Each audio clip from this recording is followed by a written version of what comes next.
I called out to warn you. Before you ran away. And then of course I ran away. Yes. Because there was a tractor coming through the tent. Hello and welcome to the Waterstones podcast. I'm Will Rycroft, and after everything 2020 has thrown at us, we thought you deserved a little treat to round the year off. So here's a bonus episode of the podcast in which we get to speak to two stars of the hugely popular TV series Outlander, actors Sam Heughan and Graham McTavish. If you're not already one of the fan army, then Outlander is the adaptation of Diana Gabaldon's historical novel set in 18th century Scotland, in which Sam plays hero Jamie Fraser and Graham his uncle, Dougal Mackenzie. After working together in seasons 1 and 2, the two men set out on a road trip around Scotland to investigate its history and culture, whilst also imbibing a good sample of its famous whisky. So we sat down with a wee dram of our own to talk about the book that came out of this trip, Clanlands, Whisky, Warfare, and a Scottish adventure like no other. Sam, Graham, welcome to the Waterstones podcast. I should probably say, and I'm going to mispronounce this, Slanger. I say cheers to you. Thank you for joining us on this podcast. It's great to speak to you both. Pleasure. I have to say, every time we have mentioned yourselves, Clanlands, the book, Outlander, anything like that on our social media, it goes absolutely insane. There is huge love for you both out there. I've heard the fandom referred to as many things. Hooligans, I believe, is one phrase that's used for you in particular, I think, Sam. Is that right? I believe so, yeah. Started by my mother. No, that's not true. But yes, they are extremely enthusiastic fans and have been from pretty much day one of Outlander sort of launching. And to be honest, yeah, the book as well. You know, the book has been something that they've really looked forward to, and I think have wholeheartedly jumped in and got on board with us, which has been fantastic. You in the book you describe a few encounters actually with the fans, because they do sort of almost follow you around on your tour around Scotland. But yes. I want to sort of start off really talking about your friendship, because there is something very, very unique about it. Did you become firm friends quite early on in the filming of Outlander? Was that always the case, or was there a particular event that sort of brought you together? No, I would say we always got on really well. We got on really well right from the moment we did. I met for the role when I walked into the office. I took to Sam straight away. He's a very sort of engaging, sort of open person, and puts you at your ease and all the rest of it. And you just felt like this is a guy that would be on your side, and that has proven to be the case. And then you found out the opposite. Then the horrible truth. But it was all just a ruse. All a ruse to lull you into a false sense of security. But, yes. I mean, Graham, honestly, everyone, we had such a great cast on Outlander, and we still do. But I think that first season, we were all very much bonded together. There was a real core group of these Highlanders, and Graham was, kind of the ringleader. And that's where he got this nickname of Lady McTavish. But it's all in jest, and it's certainly a term of endearment.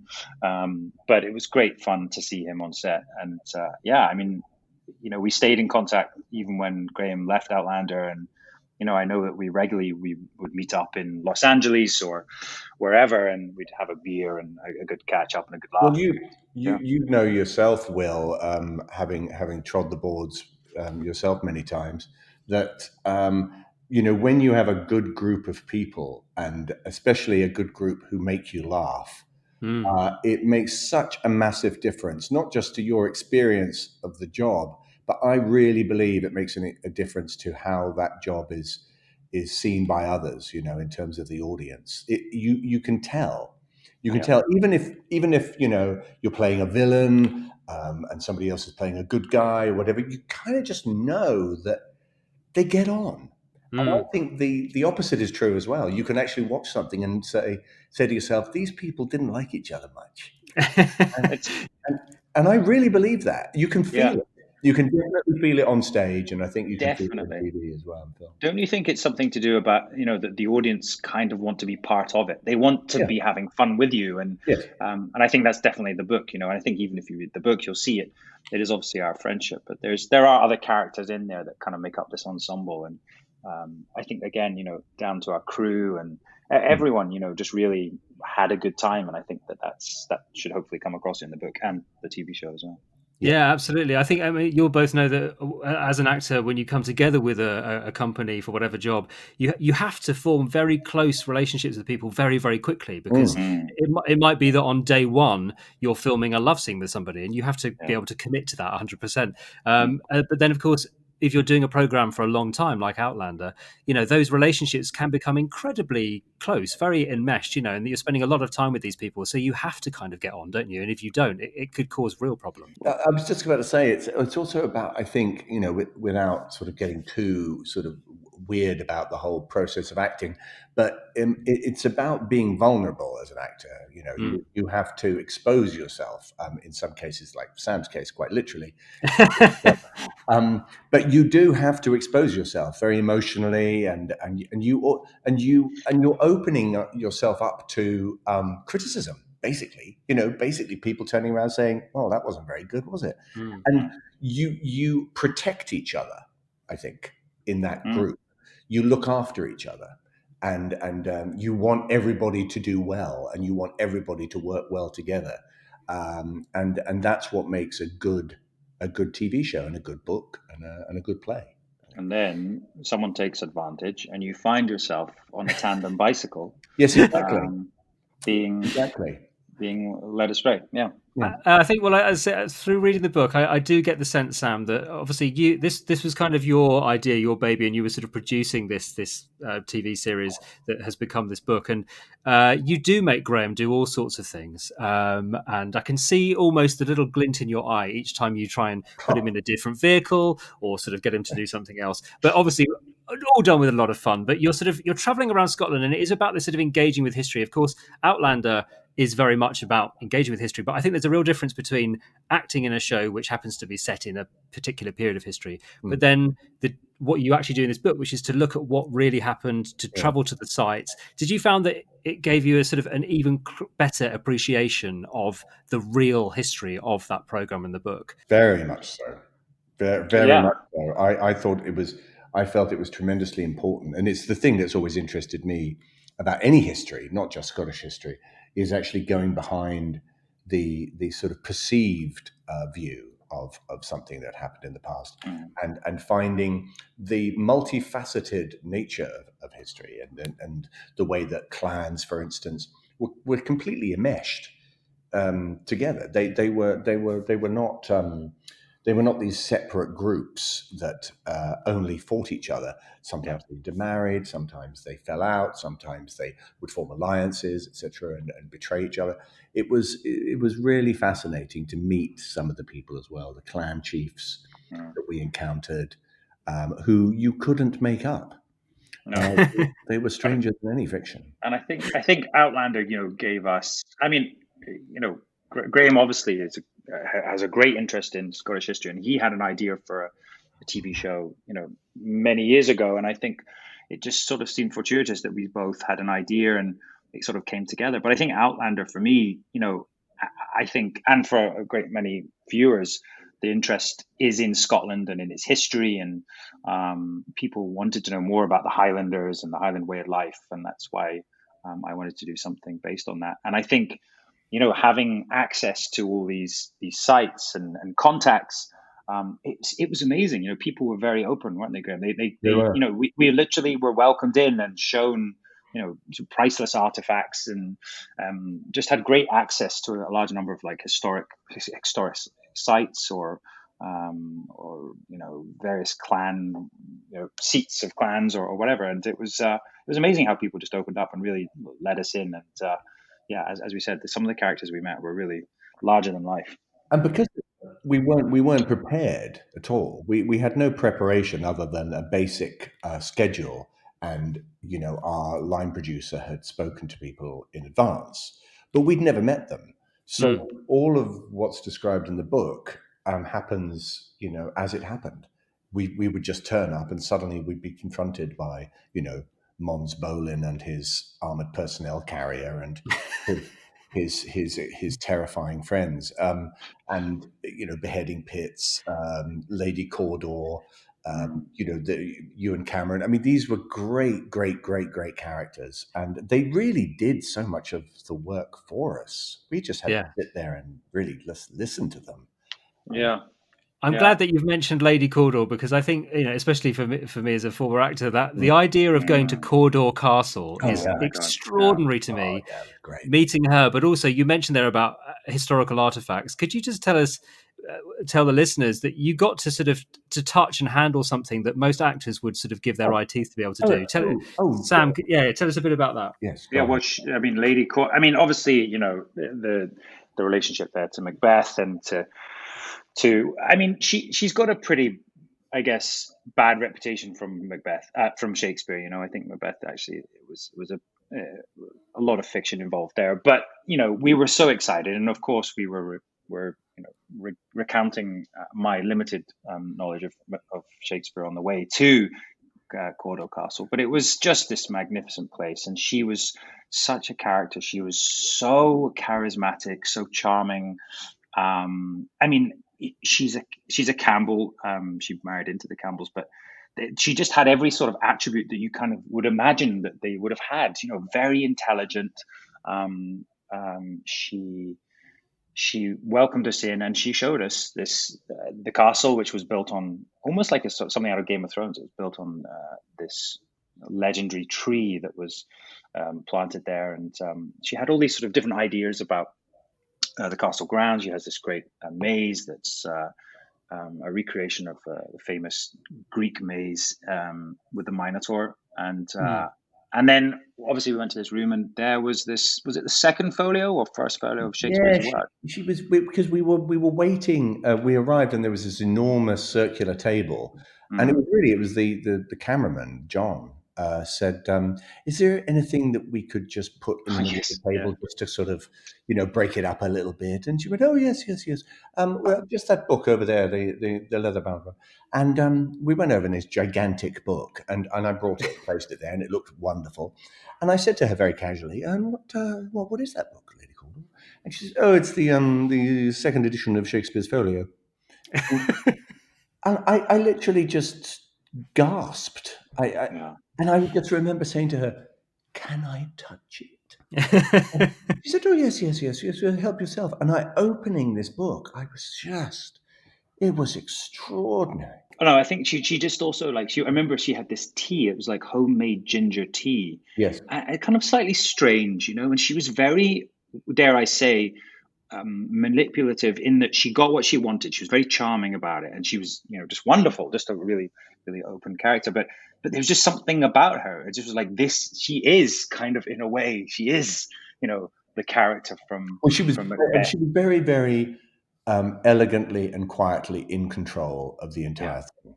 And we both fell. We both fell under her spell, definitely. Oh, every single member of the crew, male or female, fell in love with her. I mean, we all had these sort of pathetic crushes on her by the time. Ridiculously beautiful, so poised, elegant, intelligent, erudite. It was.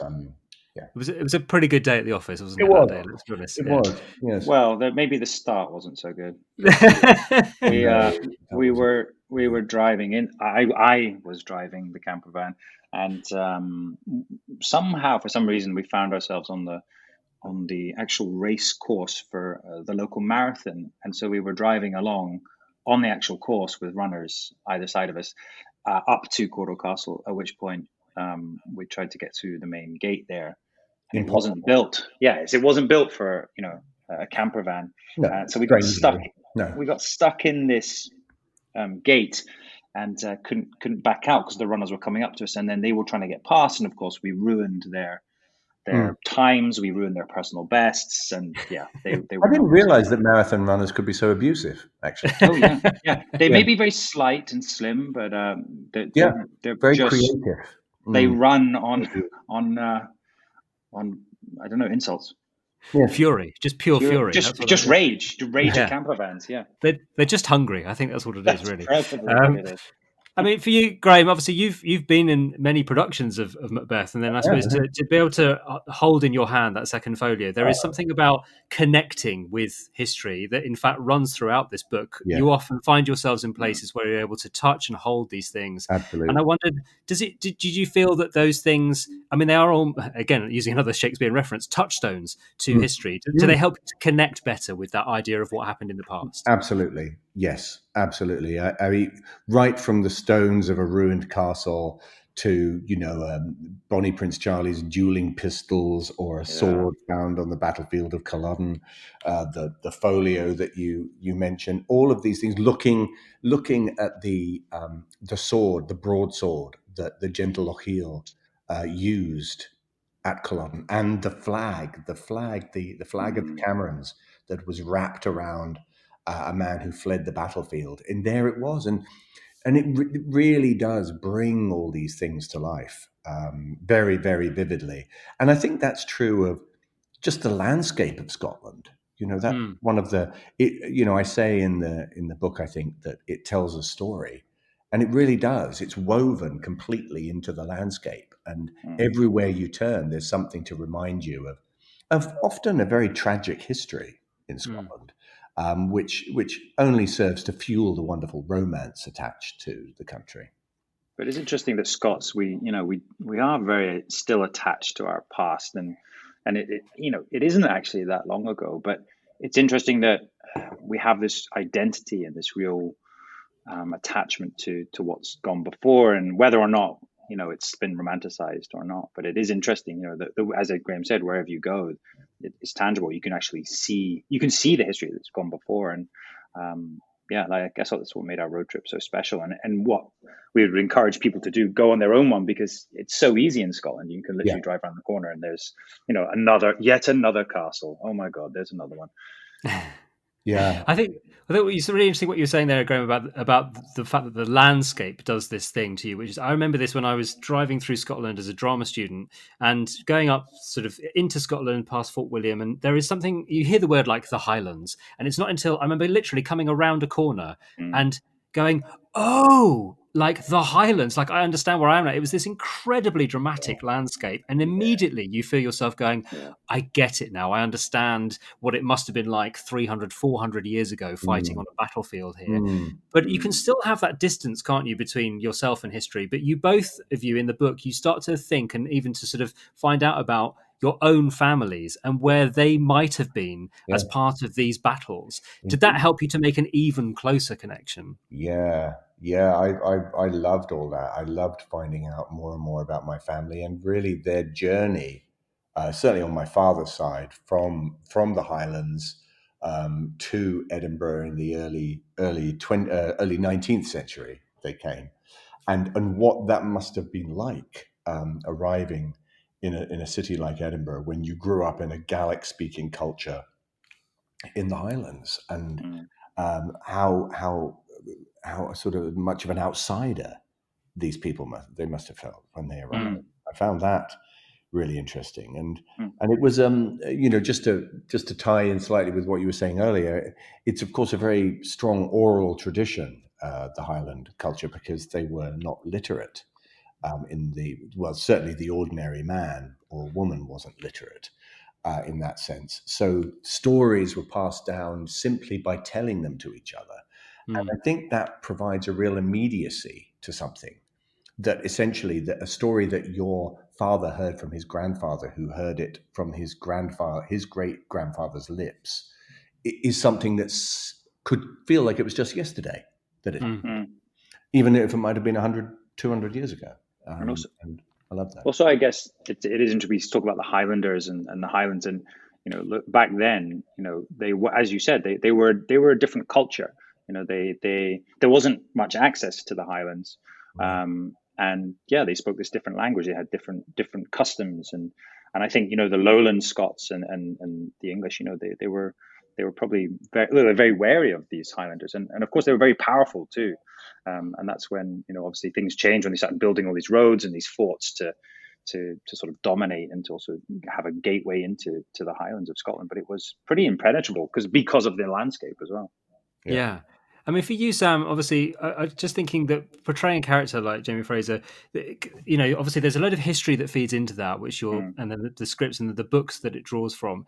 But sometimes as an actor, it can be quite hard to feel that you're really connecting with things. But with this trip into the landscape, I wondered whether there were times when you realized that despite the years that separate you from your character, that actually when you stand there, when you're confronted by the weight of a broadsword, or when you're the idea of people charging towards you, do you get this sense where you kind of go, actually we're not that different, that if you put me in that situation, I would probably react in exactly the same way? Yeah, absolutely. I think we both had a moment there. We would go to the Highland Folk Museum and meet a great character, Jimmy the Bush, and we talk about Jimmy the Bush, and he presented us with a pistol and a sword and I think the pistol was found at Culloden, and just as soon as we both held that pistol, you just realize, the last time that this was used was by possibly a man, the same age as me, who fired it,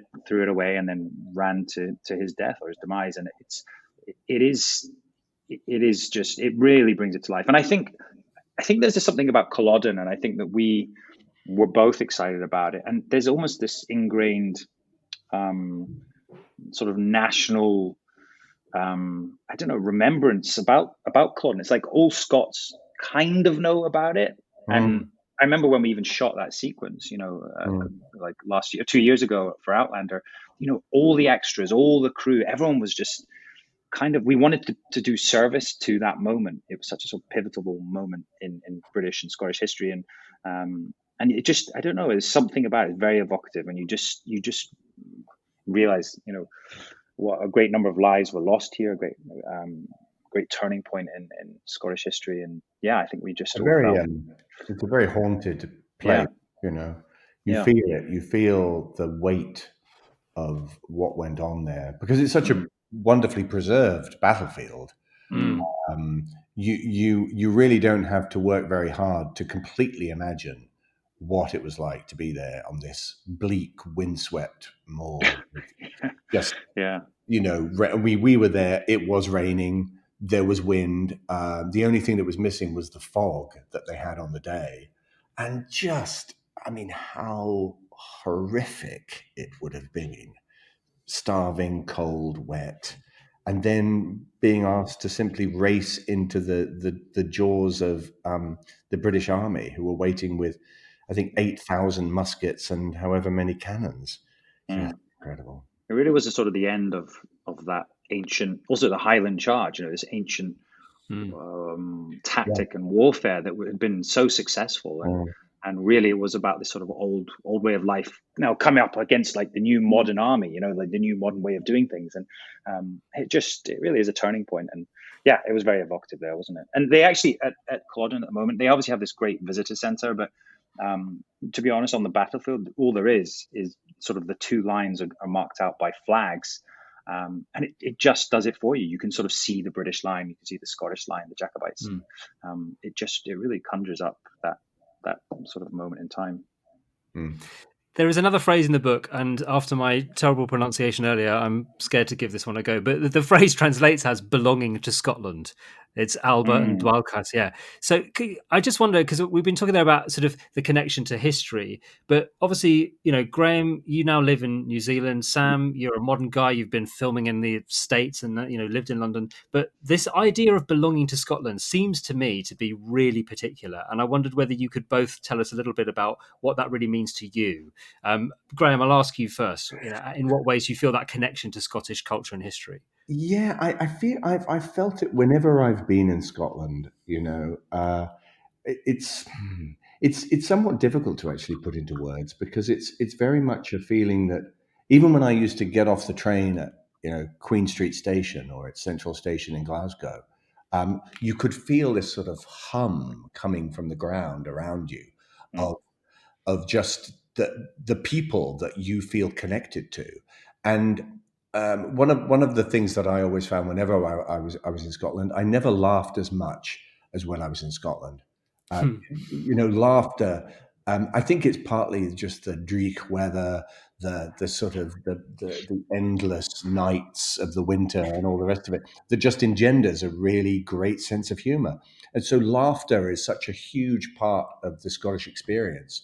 And I'm sure, I suspect that even on the battlefield at Culloden in 1746, people were exchanging jokes, just making each other laugh, just having a go at each other, taking the piss, whatever you want to call it. That would have been part of the whole thing. And I've just always loved that about Scotland. It's got a great humor about itself and about other people, and a great curiosity about others. Whenever I've been in a taxi cab in Scotland, taxi drivers in Scotland ask you about Notorious, yeah. who you are, what's your story, where are you from. They don't want to talk about themselves so much, and I think that's the sign of a very strong, outward-looking and secure culture. And Sam, how would you just sort of, because that phrase I believe is engraved on your sword, is that right in the That's show? right. Yeah. Which you carry everywhere, don't you? Well, obviously, Which yeah. I do. I'm holding right now. Yes. Yeah. Dulchas. Yeah. And it means a sense of belonging or sense of home. And it was something that I was taught by a Gaelic friend of mine back in season 1. And it's interesting that it came up in writing the book and in shooting the TV show, and we talk about it. But it's something, for instance, I was always skeptical when we have tourists come to the UK or to Scotland, especially American tourists or Canadian, they're like, oh my God, I'm Scotch, or I'm part Scotch. And for a long time I was like, no, you're not, or like whatever, like whatever. And I just I realized, foolishly, that of course these people, they left and they migrated to Canada and America and to wherever, to Australia and New Zealand, and only a couple of generations ago, 3 or 4 generations ago. But there must be something in you genetically that has this longing for home. And actually, I think it's extremely, extremely strong with Scotland. I don't know why, but I now fully understand what that's about. It's like they can't describe what it is, and they don't know what it is. But when they come to Scotland, they feel at home. They feel that there's something there that grounds them. And I think it's a genetic thing. I really do. We've spoken a little bit about some of the sort of ways in which you've been placed in peril, shall we say, Graham, whether it's a tandem bicycle or just simply being driven by Sam along the highways. Driven mad, yeah. And driven mad, yes. But there is a part in the book where there is a moment where you talk about, Graham, you quite literally saved Sam's life during the course of filming Outlander. No, I mean... You're so ungrateful. It's so extraordinary. I called out. Saved his own life. I called out to warn you, and before you ran away. And then of course, I ran away. Yes, because there was a tractor coming through the tent. Mm-hmm. Yeah, no, but Sam has always denied that I really saved his life. But that's okay. That's okay. I'll just carry on, just being his guardian angel with no thanks. Graham has this great, and probably why he does so well, is that he's very good at preserving his own skin, and I think it became quite a source of amusement, not only on our show and on the book during shooting this and writing this, but also even on Outlander. There was a time when I remember we were shooting with a big whole sort of village scene, and at one point there was a Highland cow or Highland coo, and it started to buck and wasn't very happy about shooting such long hours. Graham sidled up to me and was like, I know, I have an escape plan. I know where I'm going. I'm going over that wall. And you could see him watching. I could watch him during the takes. He was sort of edging closer and closer to the wall. So just in case, he would just be over that wall. So I would say stick with McTavish if you want to survive. Yeah, it's very true. Very true. Yes, I when we were doing Outlander, I do remember with the horses. People had varying degrees of good fortune with horses. I was very fortunate with mine. Mine was just so patient with me. But a couple of the other cast members weren't so lucky. And I do remember in an episode of, we were going away from the castle, going on to Rent. It was the end of the episode. The light was fading. I was at the front. Everyone else was at the back. And I remember all I could hear was, I think it was Stephen Walters Yeah, and Bunter remember O'Rourke that. sort of Yeah. screaming in the background as their horses were trying to Yeah. throw them to the ground. And I didn't even look round. No, Um, carried on. I Yeah, just I regardless. just made sure that I was in focus and Yes, the camera was on me, and safe. that's fine. Even within the course of this conversation, people will hear the sort of, the way the two of you kind of, the repartee, the sort of the conversation that happens with the two of you. And reading this book is very much like that. It is a conversation Yeah. between the two of you in telling that story. But how did you write it? Because of course it involves both of you. Were you literally sort of sending chunks to each other, or did you both sort of set down your version of events? It's quite an undertaking, obviously, to write We something together. we started writing basically when that sort of international lockdown happened, and we were different parts of the world. Graham was in New Zealand, I was in Scotland, and we started writing. Well, talking about technology and Graham's sometimes Yes. dubious grasp on how to use technology. It started off by emailing each other documents, and then it turned into, I think, a Word document. But then after a while, Graham accuses me of locking him out of the Word document, which I didn't do. So then we had to change to a Google document, which he then was able to access, and that was fine. But we were writing at the same time, and we would sort of have bi-weekly Zoom calls and have a chat about what we had to do next, and then go away and do our homework. And it would be fun because you'd be writing about the same thing at the same time on this shared document, and you could actually see the other person writing, which I think is where this sort of back and forth started, where we started to, dare I say, correct each other in. Yes, it was gently correcting each other. You would read something and you would go, "Well, I'm not sure that's exactly how that happened," and so you would write something and you'd suddenly see, maybe Sam's cursor would start and you'd see him writing. It was quite fascinating, actually. I've never done anything like that before, Yeah. where you're actually having that real time conversation via a shared document. It was, yeah, but that was the basis of the book. Absolutely. We've spoken a little bit about the two of you driving each other around Scotland and probably around the bend a little bit too. But I want to ask a little bit about what drives you personally as people, because Sam, I noticed at the end of the book, you're described in your bio as a philanthropist. And I was like, blimey, that's quite a strong word for such a young man. And then I read what you had actually done and I felt suitably chastened, because the word philanthropist obviously coming from the incredible fundraising that you've done for various charities, but also the fact that you are producer for these TV programs we've been talking about, a huge driving force. And in fact, Graham is very generous towards the end of the book in talking about his admiration for the way that you take life by the scruff of the neck. And you seem to be incredibly driven in creating all of these things. Where does that come from? That is a good question, and philanthropist does sound rather I don't know, rather generous, but yeah, I mean, I think it's fair enough. I think I have, I don't know, a drive that's come from the fact that I never had the opportunity before. Maybe I think Outlander has given me a lot of opportunity, and I've realized, that now is the time that I can do these things. And I think before, being a jobbing actor, you're always held back by just your circumstances, or trying to make ends meet, or not having time, or not having the right contacts. And suddenly I realized that I have all these great contacts, and I love doing business, and I love seeing what the next challenge is. And I think Graham's described me as not having really thought about the consequences of things. And I think if I actually think about the consequences, it would freak me out. So I guess jump in feet first and see what will happen, and hopefully come up breathing. I think that's what probably works with our relationship as well. We're kind of, dare I say, yin and yang in a way. Yeah, yes. I mean, you're definitely, the risks, the physical risks that you're willing to take are certainly much greater than mine. And which is admirable. I mean, it's great, and it was a wonderful thing that you took me out of my comfort zone on many, many occasions, and I really, but actually in a strangely enjoyable way. I mean, not having my backside destroyed on a tandem bike necessarily, but other things.